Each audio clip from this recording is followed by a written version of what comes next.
This video is brought to you by Slate Black Industries. For grip panels and other accessories, visit slateBlackIndustries.com.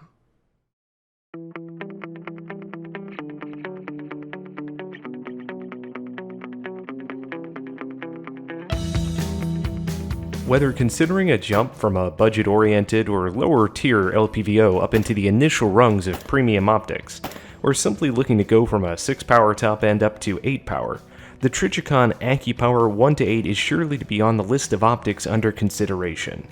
Released at the beginning of 2017, the Accupower was one of the earlier optics in an accessible price range to move to the 8-power top end and first focal plane setup, and was obviously brought to market by a well-known brand with years of proven track record.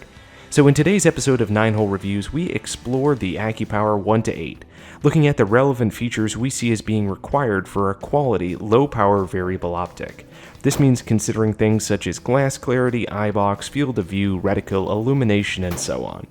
These are the features that must align for us to maximize the use of an LPVO via the facilitation of speed up close, identification as range begins to extend, and all possible advantages when shooting at range targets. So let's start by taking a look down the 1-8 Accupower. As you can see straight away, glass quality seems good. The larger 34mm tube allows for positive amounts of light transmission and the overall image comes through well. We do think it's worth mentioning, while we could and have in the past generalized that the glass and image are in line with other premium optics in and around the price point, when being very specific, we would likely grade the overall image through the Accupower on the lower end of that premium spectrum. It's hard to put our finger on exactly why, but there just appears to be a little less vividness at the top end magnification than with what we get out of things like the Gen 2 Razor, the PLX from Primary Arms, and even the 1-6 Trijicon Accupoint. Ultimately, it's simply an observation we're having when looking through these optics side by side, and someone without numerous optics to look through might not even catch on to this. When we start to look at the field of view, you'll notice that things are quite acceptable on 1-power, with a field of view of 109 feet at 100 yards.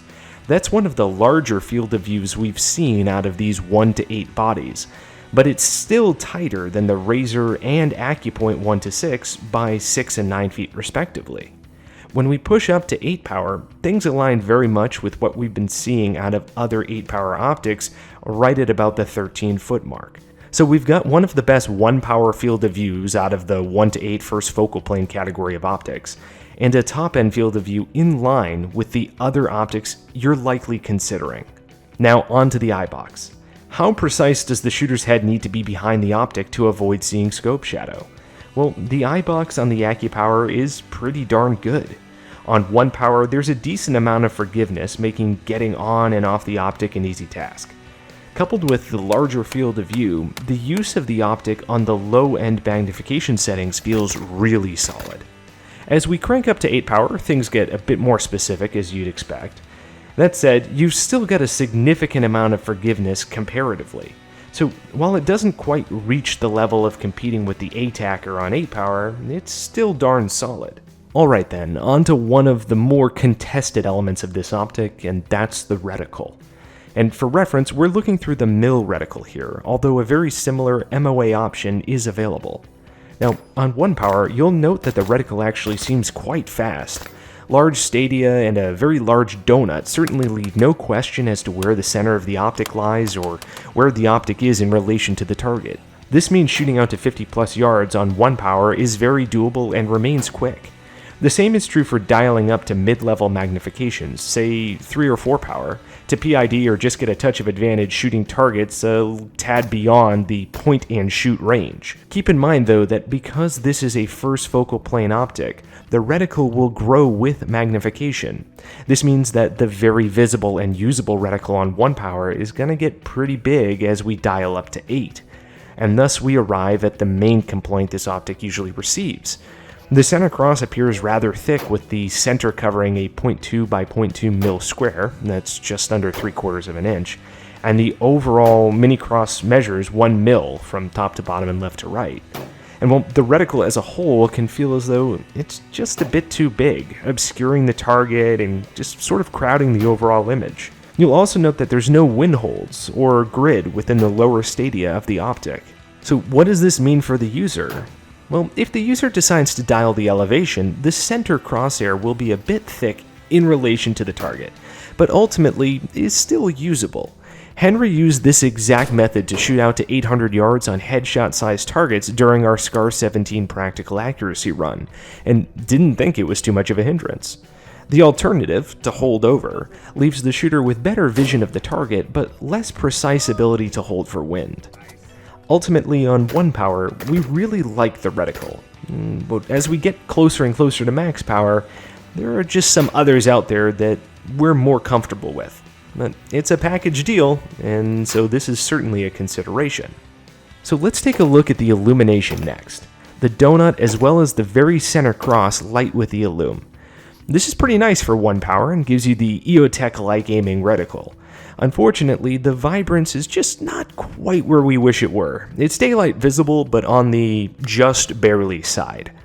You'll also note that there is some inconsistency in the brightness, with positions lighting very bright and other spots being a bit darker and grainy. Now, we've seen this on some other optics and reticles within the same competitive price bracket. Now, the green variant of this illumination is said to be even harder to see in daylight, although we've not been able to get a hold of that to put it on camera.